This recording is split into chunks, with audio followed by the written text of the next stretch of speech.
Oke, Bang Pigai. Apa kabar? Baik, Abang? sehat di apa kabar? Bang, ini kan abang ini terkenal banget nih sekarang nih. Wow, hampir semua orang ngomongin soal abang. Ada gambar abang di mana-mana. Ya kan? Terkenal di dunia maya atau dunia nyata?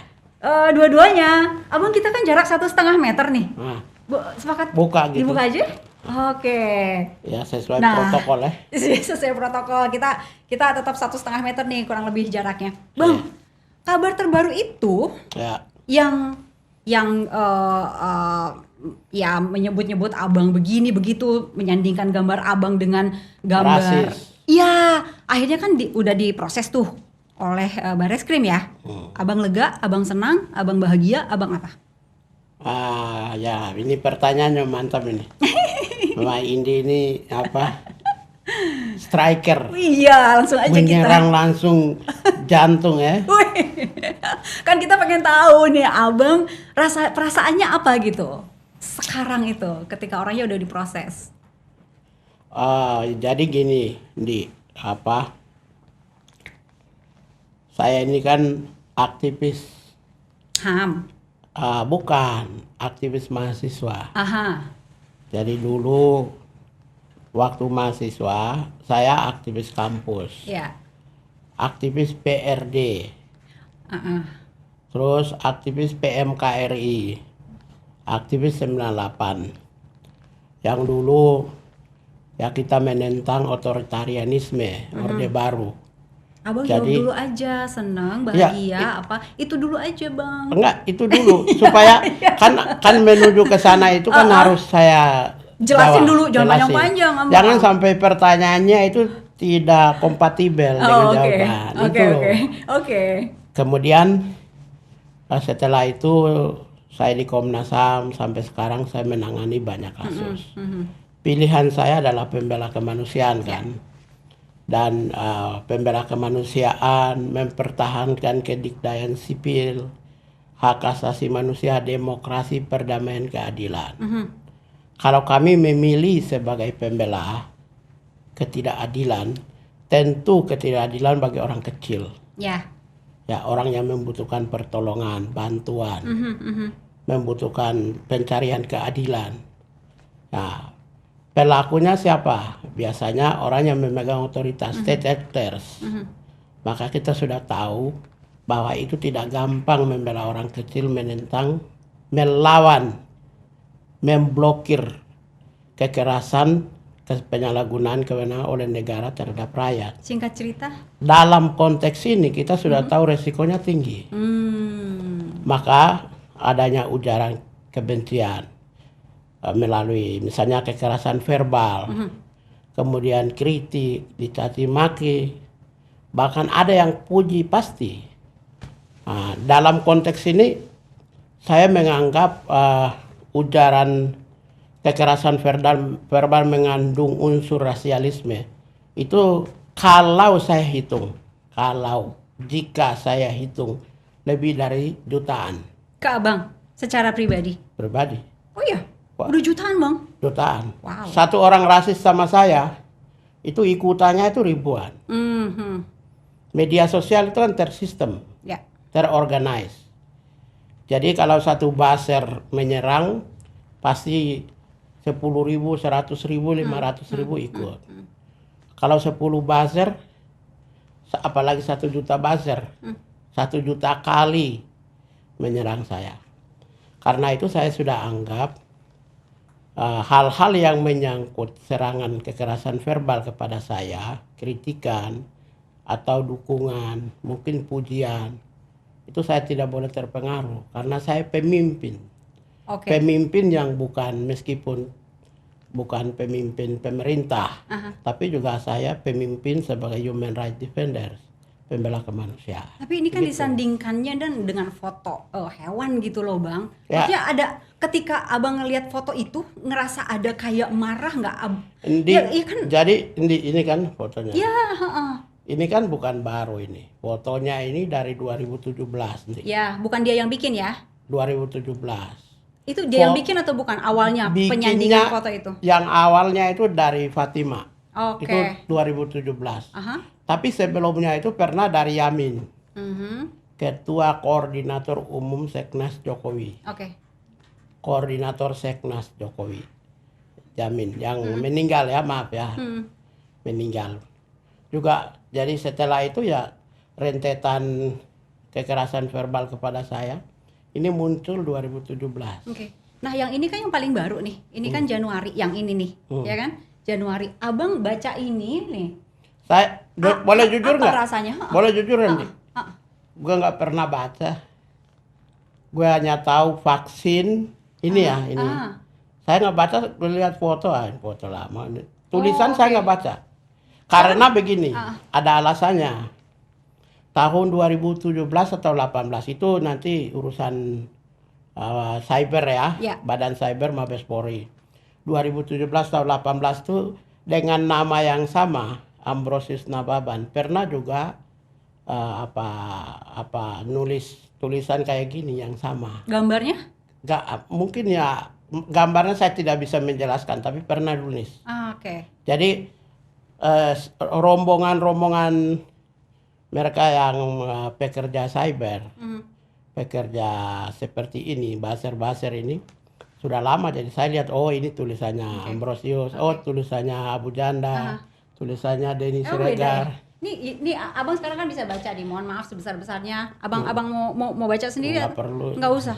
Kenapa abang menghindar untuk baca? Bukan karena saya tahu semua isinya. Oke. Paling tidak jauh-jauh dari gorila, dari monyet, dari mungkin tikus, kucing, warna-warna hitam, utang belantara, mungkin ya segala-galanya. Jadi karena itulah menurut saya sudah, karena hampir jutaan, saya anggap itu konsekuensi dari saya sebagai pembela kemanusiaan. Udah rasa kebal gitu berarti ya? Bukan Bang, ya? kebal. Apa? Ya, saya sudah sadar sadar betul ya bahwa hal itu akan terjadi dan normal aja, hal yang normal. Ya, itu yang pertama. Yang kedua, saya kan menjaga kedikdayaan demokrasi. Karena itu ini saya anggap sebagai bagian dari kerangka demokrasi. Soal konten negatif atau positif itu ukuran-ukuran setiap orang. Oke. Saya kan yang harus dikontrolkan konten, tapi kebebasan ekspresi tetap terjaga toh. Silakan aja dengan by design atau tidak, itu urusan mereka. Tapi bahwa kebebasan ekspresi harus terjaga. Apalah artinya saya menentang otoritarianisme Orde Baru. Ketika saya menutup keran demokrasi. Karena itu persoalan ekspresi mereka melalui media sosial saya menghormati dan menjaga betul. Soal konten itu adalah pilihan saya. Saya mau memproses orang atau tidak itu pilihan saya. Ini tapi abang yang proses? Pilihan saya kan tidak. Siapapun yang menyerang saya kalau tidak fisik, asal tidak fisik. Abang tahu siapa yang melaporkan ini ke polisi? Oke, itu kan ini kan mengandung unsur rasis, SARA. Karena itu kalau SARA di dalam Undang-Undang Nomor 40 tahun 2008 tentang ras dan etnik, itu ada dua proses hukumnya. Kalau itu menyerang individu, maka individu yang menjadi korban bisa melaporkan ke proses hukum, criminal justice Ini system. masuk individu apa enggak?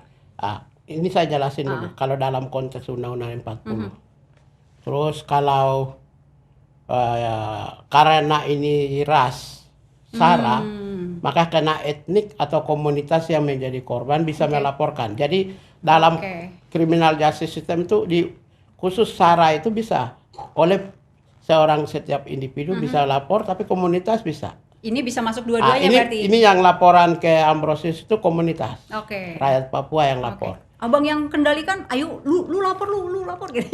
Atau enggak? Ya kan saya itu saya bukan lelaki yang cemen. Ya, Saya- catat ya para wanita, Natalis Pigai bukan lelaki yang cengeng. Gentleman. Oh iya, iya. Saya suka jadi korban. Oke. Korban dari segalanya. Tapi kan kita gentleman. Oke. Konsekuensi dari semua. Aha. Kalau laki-laki benar. Ah. Tidak boleh membawa perasaan. Cie. Catat tuh. Karena itu tidak mungkin saya minta tolong. Aha. Tidak mungkin saya minta bantuan. Aha. Ngapain minta bantuan Papua? Saya ini adalah aktivis yang memiliki basis massa yang gila-gilaan. Oke. Ya, di umat Islam aja saya ketua tim pembela Habib Rizik dan umat Islam. Mhm. Gerakan itu aja udah selesai kok. Ya. Iya, Itu saya Katolik. Saya membela. Dan itu membela itu bukan membela biasa saja ya. Oke. Membela dengan jaringan-jaringan saya semua. Ada sel-sel di Iya, dalam organisasi Islam, sel-sel dalam aktivis. oke. Teman-teman saya gila semua aktivisnya. Ada di pendukung Jokowi juga teman-teman saya. Ah itu memang itulah hebatnya ya. Oke. Ya. Bang, kita lihat Twitter lagi ya. Lihat Boleh. Twitter lagi. Abang dengan Ambrosius kenal secara pribadi? Tidak kenal. Enggak.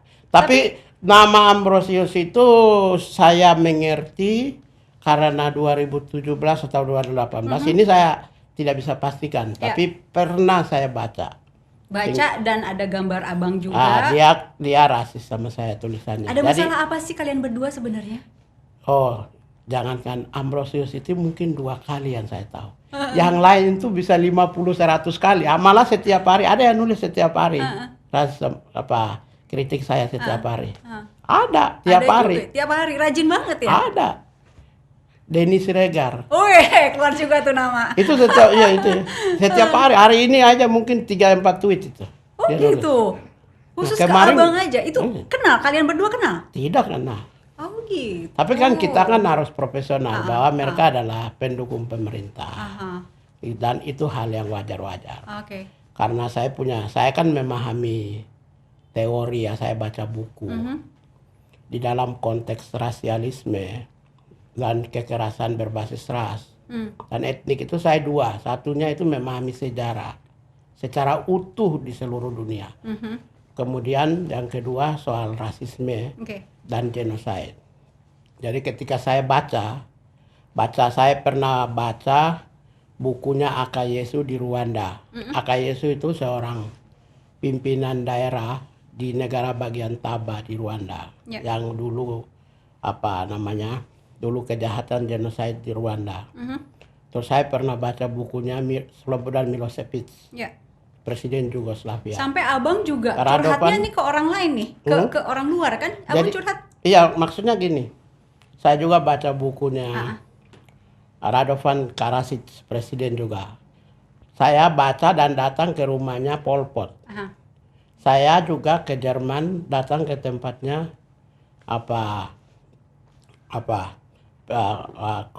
apa namanya? Kok tiba-tiba Ya, lupa. bukan Hitler kan? Hitler. Saya datang ke Hitler. Serius? Ke tempatnya dia. Heeh. Jadi dan baca buku semua. Oke.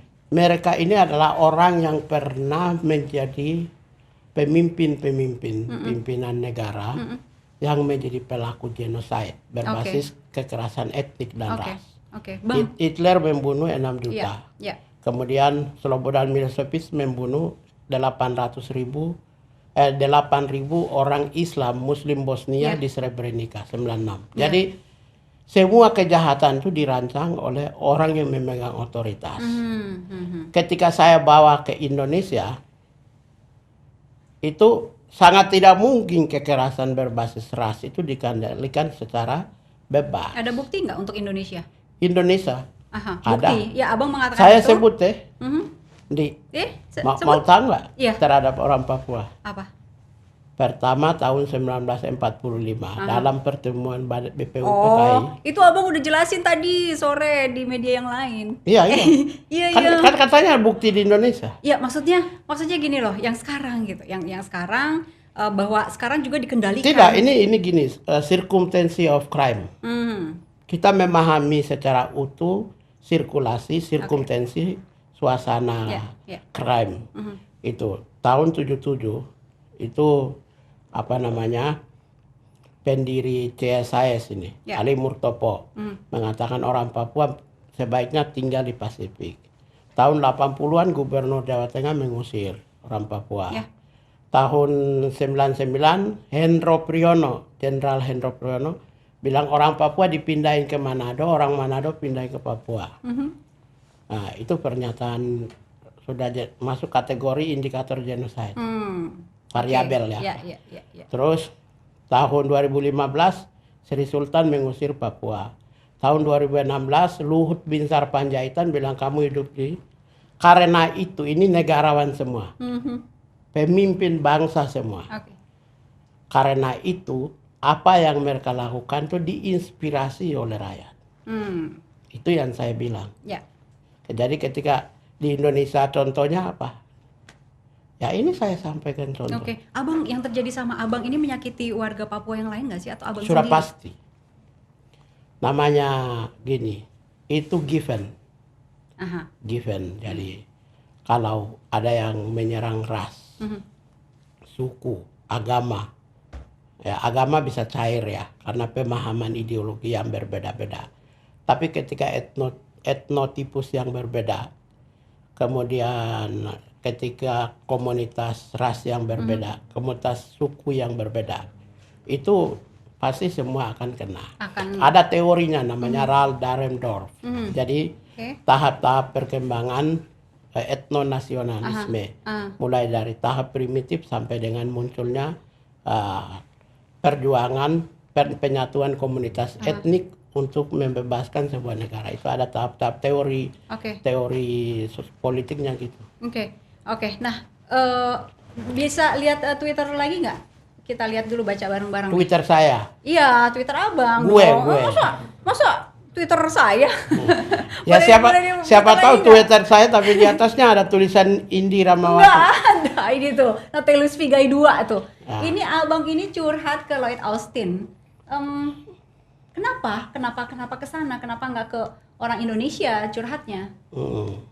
Ke pemerintah Indonesia misalnya, curhatnya ke orang. Sekarang gini Indi, selama 7 tahun, coba kasih contoh kepada saya. Siapa politisi yang imparsial, netral, profesional? Siapa polisi yang imparsial, netral dan profesional?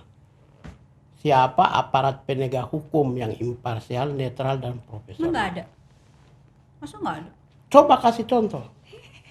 Ada nggak? Kalau memang Ibu Indi sebagai wartawati kan pasti tahu. Ini loh kan. Supaya biar saya perbaiki pernyataan saya. Iya, Terus pertanyaannya. komunitas oposisi hopeless.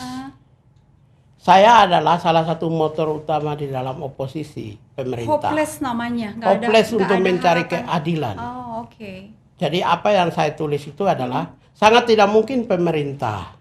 Karena pelaku rasisme itu adalah baser-basernya pemerintah. Buktinya sekarang yang nulis Abang itu kan udah diproses sama Kabareskrim, Bang. Itu sekarang. Ini kan saya nulis sebelum. Oh, oke. Jangan-jangan karena pengaruh ini kali. Nggak tahu kayaknya. Menurut Abang yang sekarang I don't know. Shadow behind shadow. Apa yang terjadi itu bisa di luar segalanya bisa terjadi. Karena gini. Ya ini menjadi salah satu catatan bagi bangsa Indonesia. Jakarta harus mau tidak mau membuka keran demokrasi, perdamaian dan keadilan di Papua. Karena komunitas di dunia yang paling utuh dan bersatu adalah komunitas kulit hitam. Dia presiden atau menteri di seluruh dunia mau ke Afrika, negara-negara Pasifik, Karibia, Amerika, Eropa itu sama. Karena cukup lama mulai rasisme itu berkembang dari 1300 di Afrika Barat. Gara-gara peristiwa ini sempat ada ketegangan nggak sih, Bang, antara Batak dan Papua? Sempat nggak ada ketegangan itu? Masyarakat kalau mungkin yang berpendidikan bawah orang kampung mungkin ada. Kalau saya bisa kasih tunjuk sih. Harusnya tadi saya menyanyi Lah saya kuasai lagu Batak. Ada di mana? Orang Ada di tidak IG?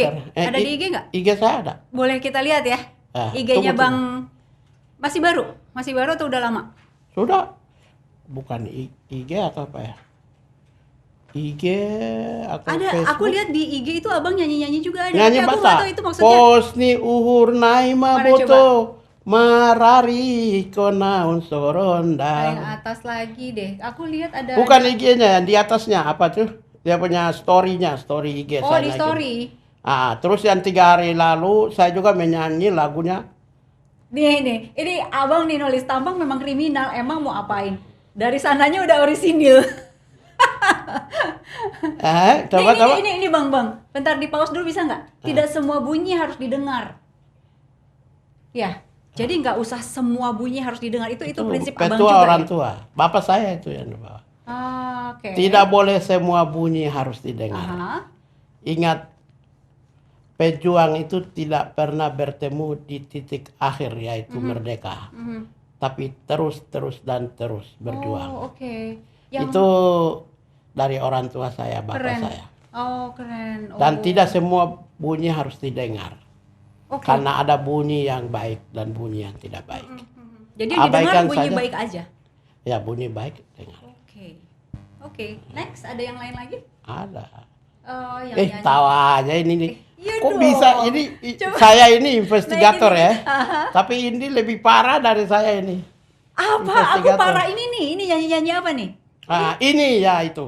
Ini. Coba ini lagu. Ada suaranya Saya nggak? jelasin, Coba. bisa keluarkan. Iya, suaranya nanti di. Itu di bawah, di bawah. Suara di bawah. Nah, ini suara kanan, diklik. pegang Oke. kanan. Oke.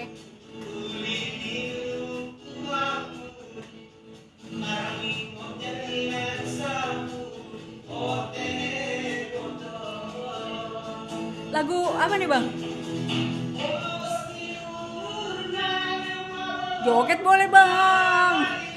Konaun soronda. Yeay. Ini jangan mancing gue nih. Gak apa-apa, terus.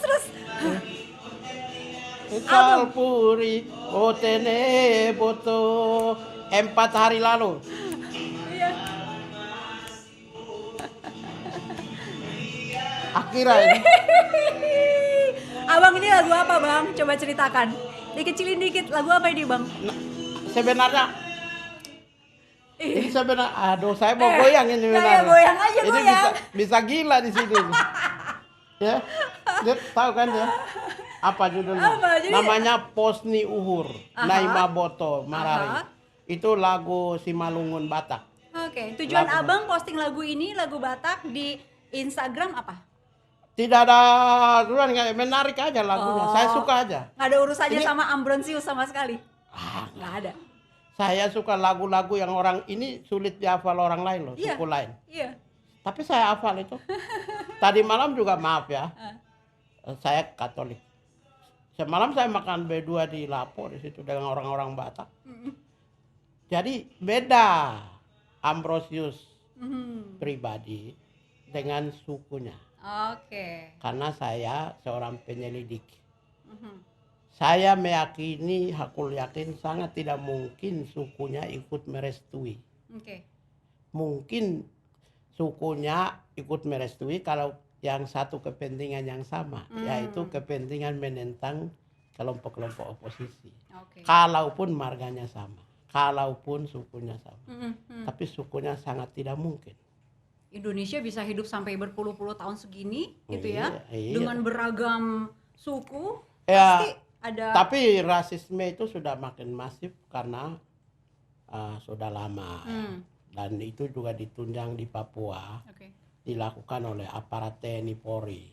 Sambil pukul orang, pukulnya, monyet kamu, ini kamu OPM. Kan daerah operasi militer itu semua terjadi. Karena saya orang berasal dari wilayah itu. Jadi rasisme itu makin tersistem, Oke. makin kental. Nah, apalagi relasi Jakarta dan Papua yang begitu komsa-komsi. Naik turun, kubikosi kubigaim. Kadang susah, kadang senang, kan begitu.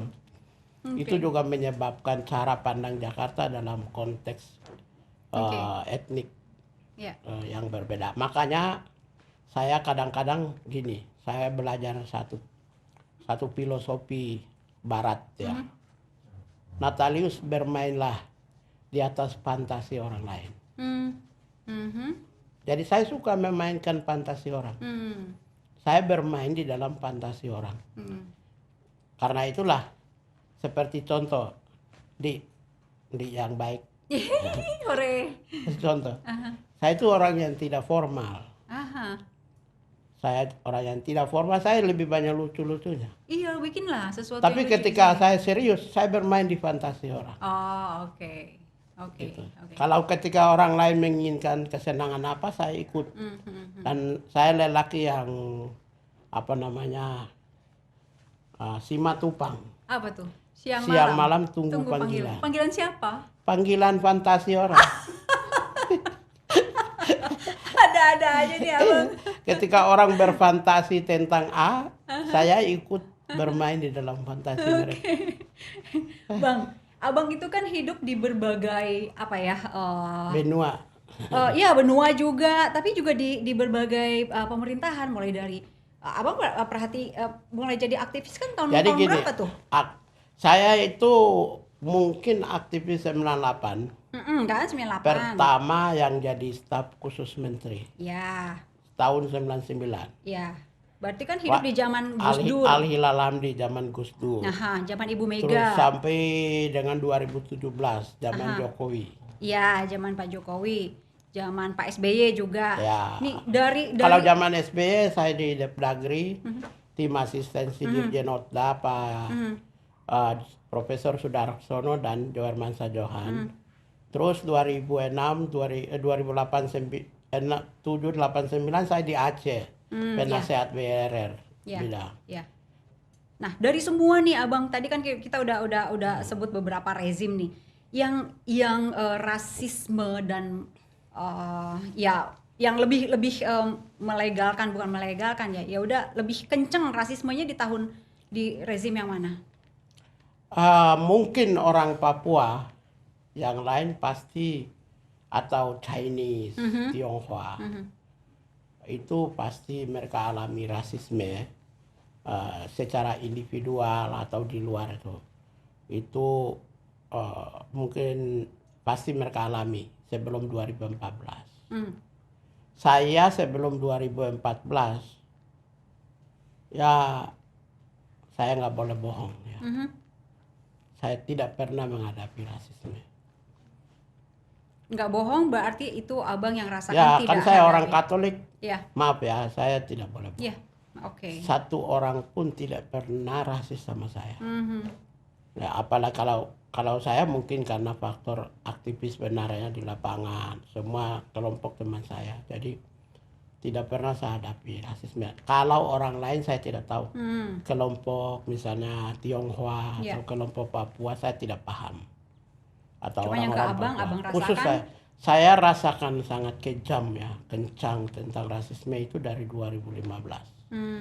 Karena abang makin aktif mungkin dari 2015 Ya ke sini, abang. gara-gara televisi undang saya terus itu orang sebal. Saya itu kan gini, diberi tugas dan tugas diberi amanah. Amanah ya, amanah Yang memberi untuk tugas, mengucapkan yang memberi kebenaran tugas oleh orang tua, oke. oleh tetua-tetua saya, oleh tokoh-tokoh mentor saya di Jakarta, oleh romo-romo, ya, oleh ya kadang banyak orang diberi tugas untuk mengungkapkan kebenaran, dan kadang-kadang orang tidak suka untuk menerima kebenaran. Jadi banyaklah Menerima ancaman-ancaman fakta. itu. Ya, jadi ketika kita mengucapkan kebenaran itu pasti tantangannya ada. Ketika kita menjadi pimpinan Komnas HAM itu pasti ada. Jadi ada sampai ancaman fisik nggak bang? Ya kalau kita menjadi pembela kemanusiaan, semua ancaman itu berpotensi. Sempet abang merasakan ancaman fisik? Tidak boleh kita ungkapkan. Berarti ada. Saya nggak tahu. Ya, pemimpin itu tidak boleh mengungkapkan sesuatu yang sangat mempengaruhi semua pendukungnya untuk lemah. Iya, iya, iya, iya. Sekalipun nyawa terakhir, dia udah tahu 5 menit lagi mati, dia harus menyatakan bahwa saya sehat. Oke. Karena nanti yang pendukung rakyat kita di belakang itu juga nanti akan down. Karena itu selalu harus minta optimisme, harapan, hope. Membangun optimisme.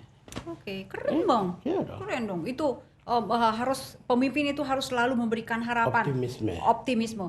Natalius Pigai. Ya. Pemimpin selalu harus memberi optimisme. Natalius Pigai 27 Januari 2019.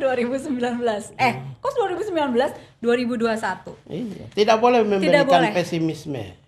Oke. Pemimpin itu apakah persoalan pribadi harus di depan semua orang harus menyatakan saya bisa. Oke.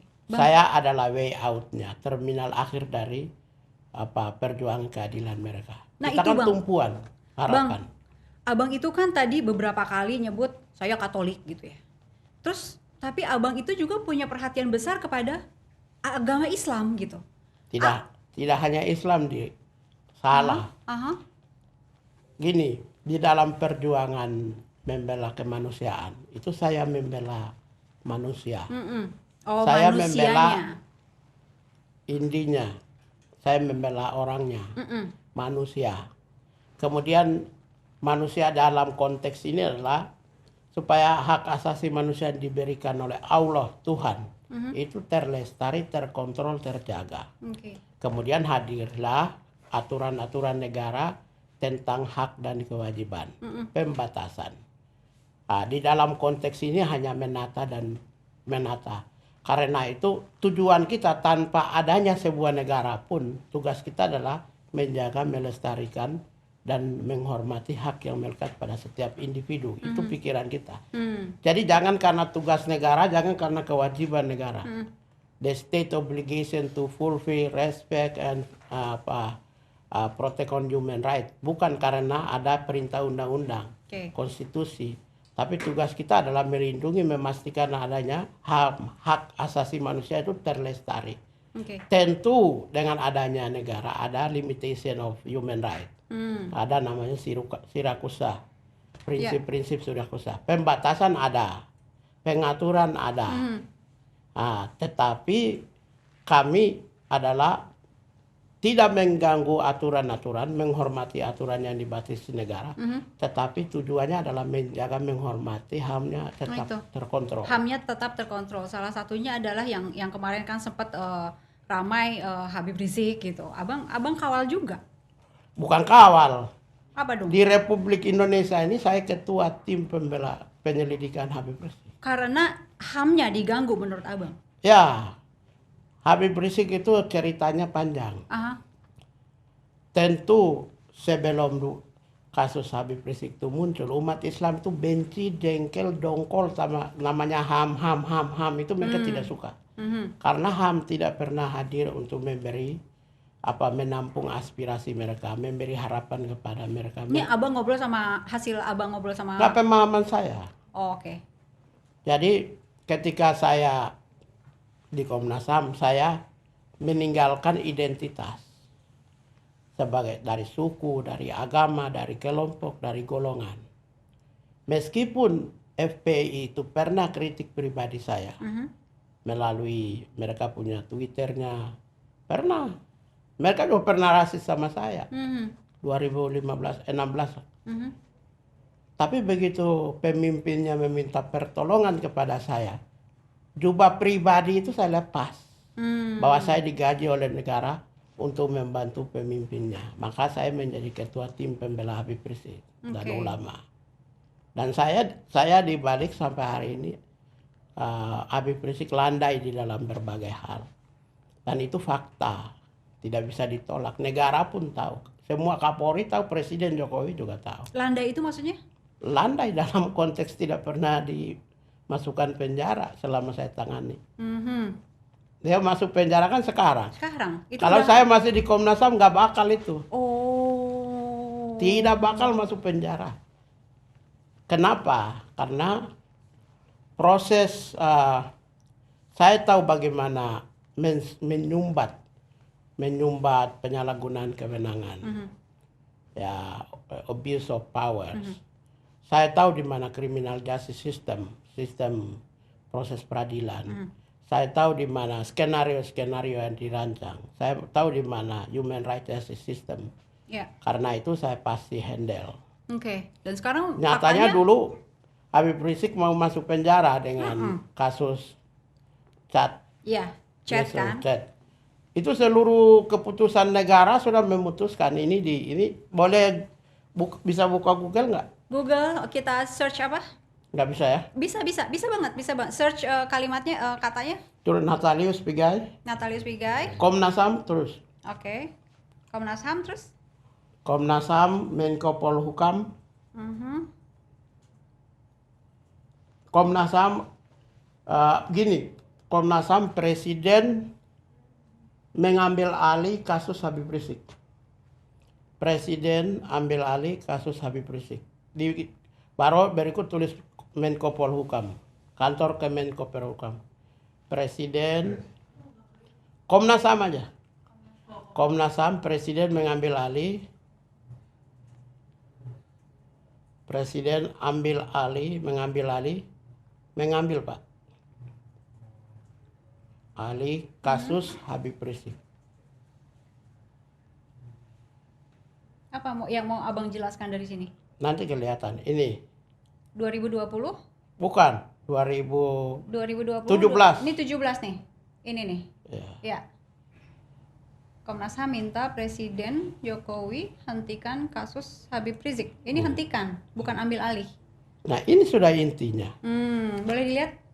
Ini kan hasil pertemuan di Menko Polhukam yang dihadiri oleh kejaksaan, Ya, boleh lihat kepolisian, beritanya. di Kompasnya coba. Oke. Berharap Presiden Jokowi memberikan pernyataan. Ini masih memberikan Yang tulis di belakangnya ke Menko Polhukam ya, supaya biar lebih real pertemuan dengan ini. Ini lebih dengan Pak lanjut dia Wiranto. menjelaskan proses yang menyeret ulama dan aktivis muslim bukan sekedar persoalan hukum. Ya, terus baca lagi. Betul ini Dalam kayaknya. Ini. catatannya, kedua kasus tersebut sudah memasuki aspek yang lebih serius, yakni terganggunya keharmonisan Bukan di atas bacanya nawacita. Nawacita akan terganggu kalau terus-menerus dibiarkan. Terus Presiden harus ambil alih, Ya. memutus mata rantai kegaduhan ini. Ya. Ya. Terus ujar Pigai di Ujar Pigai di kantor Kementerian Koordinator Politik Hukum dan Keamanan Jalan Medan Merdeka Barat, Jakarta Pusat. Itulah saya politisasi kasus Habib Rizik dari hukum menjadi politik. Ini sudah intinya. Ini hasil pertemuan Menko Polhukam, Kejaksaan, Kepolisian, BIN, BAIS, semua pertemuan saya yang sampaikan ke media. Hasil pertemuan mau proses hukum. Saya alihkan saya alihkan kasus Habib Rizik ke Presiden. Maka semua jadi politisasi. Ya ini kan Itu 2017 ya Bang? Ini kan kecerdasan kita. Akhirnya apa? Malamnya saya diundang oleh TV One. Apa kabar malam ya? Ya. Dibikin judul sendiri. Natalius Pigai keluarkan itu pernyataan Jokowi mengambil alih kasus Habib Rizik. Malamnya langsung ke Kompas TV. Oke. Saya kelilingi media itu malam. Opini nasional terbentuk bahwa kasus Habib Rizik adalah politik. Oke. Ah, Sampai dengan sekarang masih dianggap politis loh oleh masyarakat. Ya, itu lain. Karena kita bangun opini yang memang sangat masif. Oke. Sehingga waktu itu polisi mau keluarkan red notice untuk jemput paksa. Jadi berubah. Akhirnya saya dengar, ini kan bisa benar, bisa salah. Ya. Akhirnya karena presiden tersandera dengan apa yang kita ucapkan ini, dengan media-media nasional yang begitu kuat, sehingga presiden terpaksa memanggil pimpinan lembaga yang berwenang untuk menemui atau menangani Habib Rizik. Oke. Jadi kasus chat mesum jadi sudah hilang, itu semua jadi Tapi politik. sekarang dibuka lagi kan Bang? Ya itu setelah kita sudah. Abang masih tim pembela Habib Rizik? Saya kan gitu, dengan berhentinya saya di Komnas HAM itu secara otomatis. Oke. Tetapi kewajiban saya untuk menjaga sebagai pembela kemanusiaan. Begitu. Jadi yang tadi itu fakta itu. Boleh cek, apalagi kalau di browsing di bawah itu semua keluar di di mana, di video juga ada, di media-media juga ada semua. Abang ini kan kalau kalau bicara menghadapi segala peristiwa tuh berani banget gitu bang, kayak kayak nggak takut mati. Nah, itu salah satu kesalahan. Yang pertama, kita belum merdeka. Dari Kita sendiri belum pernah merdeka, belum merdeka. belum merdeka Sebelum dari. memperjuangkan kemerdekaan orang lain. Oh oke. Itu inti kuncinya itu. Oke. Tulis saja. Natalius Pigai, kalau mau ingin membela orang lain harus merdeka diri dulu. Kan bangsa ini gini. Memang soal kemerdekaan individu itu pengaruhnya banyak. Misalnya di Orde Baru karena suasana otoriter. Jadi orang takut mengucapkan segala pendapat, pikiran, perasaan. Kemerdekaan pribadinya terbatas. Oke. Kebebasan libertisnya terbatas. Jadi kalau orang yang sudah merdeka dirinya, maka bisa memperjuangkan kemerdekaan orang lain. Oke. Abang sudah Kalau merdeka sudah diri sendiri. demokrasi, dirinya demokratis, bisa memperjuangkan demokratisnya orang lain. Gitu. Kalau dirinya adil, maka bisa adil buat orang lain. Oke. Karena itu memang dirinya harus merdeka dulu. Oke. Begitu. Tapi abang sekarang berarti sudah nggak ada hubungan sama sekali secara hukum dengan Habib Rizik ya bang ya? Otomatis berarti Oh, karena. saya punya kewajiban moral. Oh, oke. Karena dalam lintasan sejarah di Indonesia, relasi antara negara dengan umat Islam, persoalan Habib Rizik ini saya pernah menjadi ketua tim. Dan itu ketua tim tidak mudah. Karena 13 komisioner Komnas HAM itu semua Islam. Tidak ada yang berani mengambil kasus Habib Rizik. Yang berani mengambil alih kasus Habib Rizik menjadi pimpinan ketua tim itu saya. Kenapa abang? Ya, Kenapa? kan saya bilang, kalau kamu sudah digaji oleh negara, diberi tugas, kewenangan untuk memimpin Komnas HAM, dirinya harus dilepaskan. Oke. Yang ada adalah kita melayani sesuai dengan apa tugas yang diberikan untuk membantu mencari keadilan bagi orang lain. Bang, secara objektif. di belakang abang ada siapa? Di belakang Ada abang. kamu. Yeay, saya di depan abang ini mah. Di belakang abang ada siapa? Di belakang saya itu nasihat-nasihat orang tua.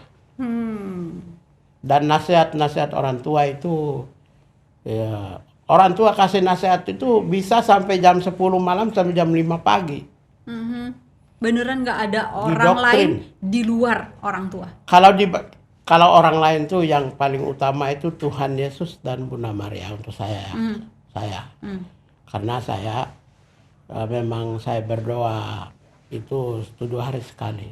Rutin saya berdoa. Tahu berdoanya di mana? 7 hari sekali. Iya, Berdoa. Itu Ambarawa. harus di Ambarawa. Ya, gini. Mencari Tuhan itu setiap titik itu ada gereja di sini Jakarta.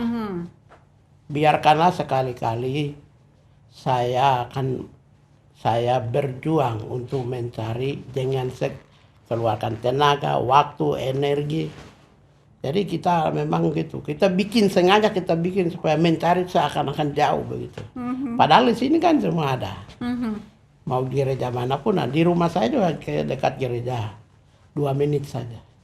Di Ambarawa ada apa? Kenapa harus Ambarawa? Kami Katolik ada Goa Maria di sana. Oh, oke. Ada Sendang Sono, ada Goa Kerep di Oke. sana. Jadi Oke. saya begitu. Kan Tuhan, mereka sudah begitu baik sama kita. Ya, sekali-kali kita memang mengeluarkan energi untuk mencarinya. Sepakat. Begitu. Iya. Mantap abang nih. Wah, aku baru tahu. Makanya Mantap dari dulu abang nih. kenal. Ih, udah kenal dari dulu. Cuman kan ngobrol kayak begini baru sekarang, Bang. Kita ini kita kan bergerak di atas bangunan pemikiran-pemikiran besar. Tidak hanya itu. Di zaman sekarang nih, Bang, di zaman pemerintahan sekarang. Abang melihat rasisme dan lain-lain lebih ya ke abang oke lah, tapi keseluruhan gitu. Lebih longgar atau lebih ketat atau gimana, Bang? Kan saya bilang Saya mengikuti waktu demi waktu. Itu dari tahun 96 sampai dengan hari ini. Ya. Sejak 2016, rasisme menjadi sangat masif. Ya. Oke. Masih terencana, terstruktur, sistematis. Dan rasisme itu, boleh nggak saya kasih tunjuk contoh? Contoh, saya besar di Jogja ya. Saya dari umur 17 tahun. Misalnya filosofi-filosofi, nilai-nilai kebudayaan, cara pandang, nilai terhadap kekuasaan, nilai terhadap alam itu saya sudah belajar. Sangat mendalam. Buku-bukunya juga banyak saya baca. Jadi 2014 Presiden Jokowi betul mengkapitalisasi Papua. Sehingga itu mendapat simpati. Gelombang kedua 2019 kapitalisasi Papua melalui Freeport. Oke. Masalah apa namanya? Saham, investasi. Juga mendapat perhatian. Detik ini 34 menteri, satu manusia pun tidak ada dari Papua. Ada apa?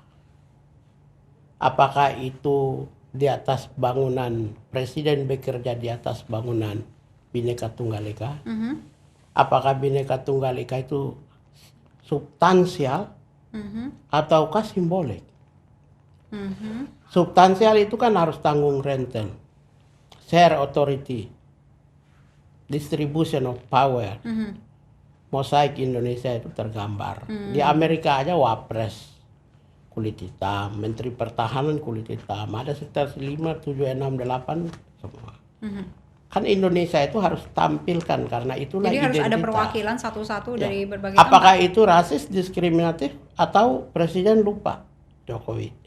Kalau basisnya profesional. Kalau belajar sejarah emang profesional mereka lebih hebat. Maaf ya, ada menteri yang banyak tidak tahu bahasa Inggris loh. Banyak moralnya rusak. Nyatanya masuk penjara semua.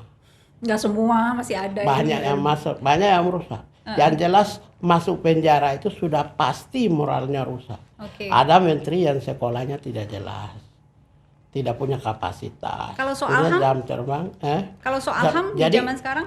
Jadi kalau inti nanya tentang saya apakah, jadi diskriminasi itu tidak hanya kata, rasisme itu tidak hanya kata, verbal.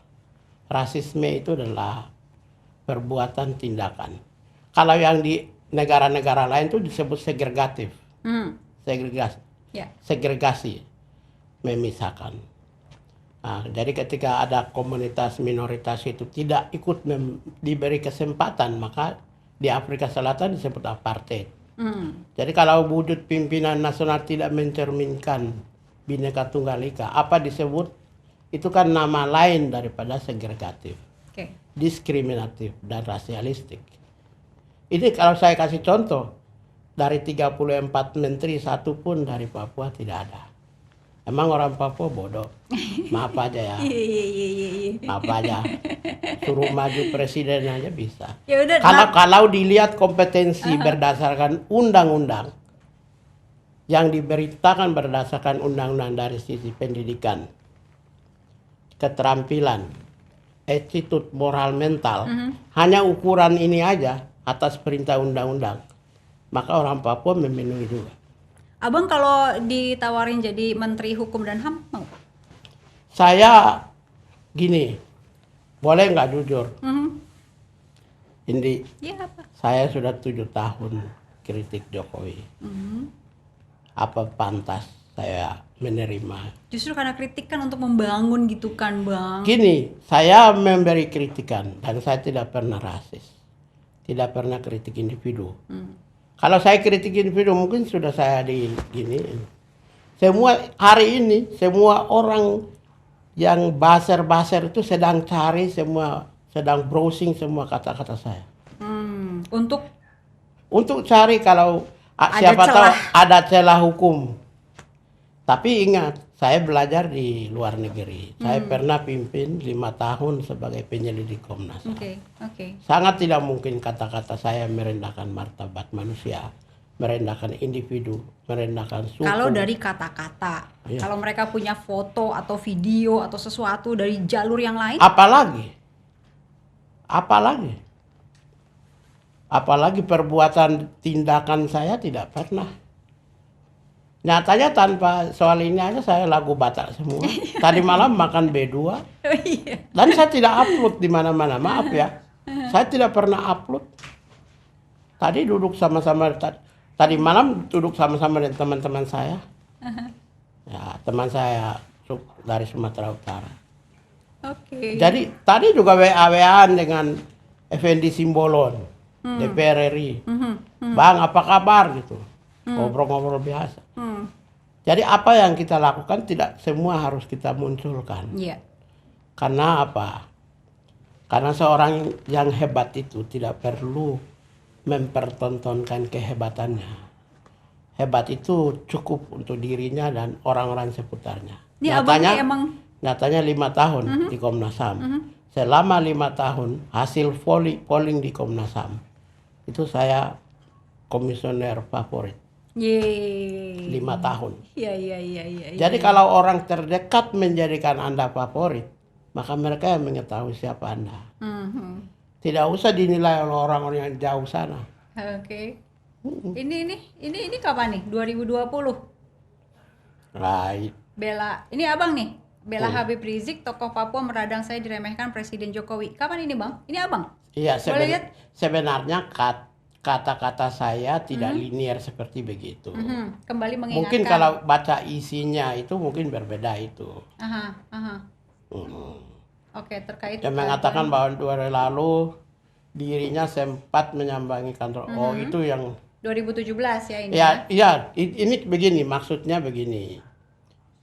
Dirinya sempat mendatangi 2017 kan saya sudah selesaikan yang tadi saya jelaskan itu. Ya. Kemudian Presiden Jokowi tidak konsisten. Aha. Memang ada jeda sampai 2019. Masalah Habib Rizik kita jaga. Tapi 2020 Presiden munculkan lagi. Apalagi setelah Habib Rizik pulang. Itu yang saya bilang itu kita diremehkan. Tidak konsisten. Di sini Jadi pernyataan gini, abang. kalau mau ingin membangun Indonesia secara damai, relasi antara negara harus terjaga, negara dan rakyat. Karena itulah inti hadirnya negara. Negara hadir untuk melindungi rakyat dari kekejaman. Yang disebut dulu kan homo homini lupus. Ada monster leviathan. Maka dihadirkannya negara untuk memproteksi supaya rakyat hidup baik dan aman tentram. Kan prinsipnya gitu. Karena itu pemimpin yang diberi tugas dikasih kewenangan. Jadi obligation to protect, melindungi, obligation to respect, menghormati, dan obligation to fulfill, yaitu memenuhi kebutuhan, berbagai kebutuhan. Nah ini pernyataan Pak Mahfud MD 4 Januari 2021. Kalau Anda tidak suka dengan statement atau tudingan seseorang yang Anda anggap ngaco, tidak usahlah menghinanya dengan cacian atau gambar hewan. Diamkan saja. Ini saya begini ini. Saya tidak suka pernyataan ini. Ini kan pernyataan untuk Ambrosius sebetulnya kan? Ya, tapi saya tidak suka. Bagian mananya? Nah ini, bagus ini pertanyaan. Mana? Iya, bagian mana yang abang tidak suka? Mahfud MD itu siapa? Jabatan dia apa? Menko Polhukam. Anak buahnya Menko Polhukam siapa? Kapolri. Ya tidak usah bermain gimmick. Bangsa ini tidak bisa dibangun dengan gimmick. Bangsa ini hanya dibangun dengan ada kepastian perintah, ada kepastian memberi keadilan kepada rakyat. Harusnya Mahfud MD memerintahkan kepada Kapolri untuk proses hukum. Oke. Jadi ini saya, yang orang bermain gimmick pemimpin kayak begini. Mungkin sebagai pernyataan pribadi, bukan sebagai pernyataan seorang Menko Polhukam? Ketika dia dilantik sebagai presiden. Melekat. Ada maharnya, kawinnya ada, Hmm. mas kawinnya juga ada. Ya, yang surat nikahnya itu SK. Ya, mas kawinnya itu gaji dan jabatan. Jadi di dalam konteks human right, seorang presiden, seorang yang memegang jabatan pemerintahan dan publik, itu dia tidak bisa melepaskan diri dari individu. Kalau melepaskan dari individu, tidak boleh mengambil jabatan publik. Oke. Cukup aja dirimu. Sehingga karena itu, kenapa dalam konteks hak asasi manusia itu state obligation. Jadi namanya gini, negara itu pemegang tanggung jawab. Rakyat itu pemegang hak. Oke. Negara punya hak nggak? Tidak. Negara tidak punya hak asasi manusia. Karena dia memegang satu, kekuasaan, wewenang, uang, sumber daya, dan segala otoritas. Oke. Maka HAM itu lahir untuk melindungi orang kecil dan memberi bantuan kepada orang kecil. Oke. Karena itu pemegang otoritas tidak diberikan hak asasi manusia. Oke. Tapi mereka diberi kewenangan obligation. Oke. Karena Abang puas nggak dengan kondisi demokrasi sekarang di tanah air? ya, jadi dulu tahun 2015 Kapolri mengeluarkan surat keputusan tentang hate speech. Keputusan itu telah menciptakan sebuah prakondisi terbatasinya kebebasan ekspresi. Itu yang pertama. Yang kedua, 2016 atau 17 itu DPR mengeluarkan Undang-Undang MD3. Ya. Di mana salah satu pasalnya adalah tidak boleh mereka dikritik atau mereka bisa mengkriminalisasikan rakyat. DPR itu namanya dalam bahasa Latin itu summa potestas sive summum sive imperium dominium. Artinya apa? Wakil rakyat itu resultante suara dari saya, Indi, ya kita semua yang ada di sini kita kumpul. Kemudian kasih kewenangan kepada dia untuk mengelola negara, imperium dominium, pusat kekuasaan. Karena itu kedaulatan yang dipegang itu tidak tak terbatas. Artinya dibatasi sebagian. Nah, hak kedaulatannya dipegang oleh rakyat. Maka rakyat sewaktu-waktu bisa meminta. Nah, yang kedua, karena dia memegang imperium dominium, pusat kekuasaan, maka dia akselerator percepatan kebijakan pemerintah dan artikulator kepentingan rakyat, rintian rakyat penderitaan. Karena itu Undang-Undang MD3 tidak boleh menjadi alat pukul atau membatasi ruang bagi rakyat untuk mengatur lalu lintas, artikulasi kepentingan dan pengaturan pesan kepada rakyat, pesan negara kepada rakyat. Itu yang pembatasan yang kedua. Pembatasan yang ketiga adalah kriminalisasi yang nyata dan fakta terhadap oposisi. Yang keempat adalah demokrasi yang pseudo, seakan-akan pseudo demokrasi di Indonesia, misalnya pemilihan ya dengan 700 orang meninggal. Kesimpulan puas apa enggak, Bang? Iya, itu saya kasih tahu dulu prakondisi. Kalau puas atau tidak kan gini, saya harus memberi contoh. Kenapa saya mengatakan puas dan tidak puas? Makanya saya sebut yang berikut adalah revisi Undang-Undang KPK. Lalu yang berikut itu kekerasan terhadap Papua. Dari semua indikator ini telah menunjukkan bahwa hasil survei dari Saiful Mujani, dari BPS, kemudian dari lembaga-lembaga internasional, kita sudah mengalami penurunan dari demokrasi yang prominent turun ke pseudo demokrasi. Demokrasi seakan-akan. Dulu kan seakan-akan ada pemilu, tapi sesungguhnya tidak ada pemilu. Seakan-akan negara yang bersih dan berwibawa, tapi sesungguhnya tidak ada negara yang bersih. Maka grade kita, angka-angka kemajuan dan indeks demokrasi Indonesia mengalami penurunan sejak 2015. Dan itu dimulai ketika Kapolri mengeluarkan peraturan Kapolri tentang hate speech itu. Jadi demokrasi kita mengalami penurunan yang cukup serius dan cukup Cukup serius ya. tajam. Oke. Bang, terakhir pesan Abang untuk Ini udah 1 jam ya? udah Bang. Ya Allah, Mau dibikin 1 hari. mau sih. Karena saya ini kan baru memulai nih entry point nih. Ini udah selesai Pembukaan, oh. Abang. Jadi pertanyaan terakhir nih Bang. Apa yang Abang ingin sampaikan untuk mereka yang ya suka melakukan rasisme? Hah? Suka melakukan Ya, rasisme. yang melakukan rasisme maksudnya baik di Twitter maupun di Facebook atau dimanapun. Apa Abang mau berpesan apa nih? Jadi gini, kalau yang saya kan gini, yang tadi saya sudah sampaikan bahwa pusat rasisme itu ada pada mindset kekuasaan. Dan biasanya rasisme itu juga ditunjukkan oleh kebijakan yang segregatif. Bidang politik, bidang ekonomi, bidang kebudayaan, dan bidang berbagai aspek. Karena itu mindset pemimpinnya harus rubah. Itu yang pertama, pemimpin yang jujur, adil, imparsial, objektif, ya, berada di atas semua golongan. Nah, itu harus pertama, harus mindsetnya dirubah. Kan saya pernah kasih komentar di ILC. Tidak ada Islam yang teroris, tidak ada Islam yang radikal, tidak ada Islam yang intoleran. Yang ada adalah cara pandang pemimpin yang radikal. Cara pandang pemimpin yang radikal. Jadi kalau cara pandang pemimpinnya itu radikal, terbentuklah polarisasi. Ada segmentasi radikal, teroris.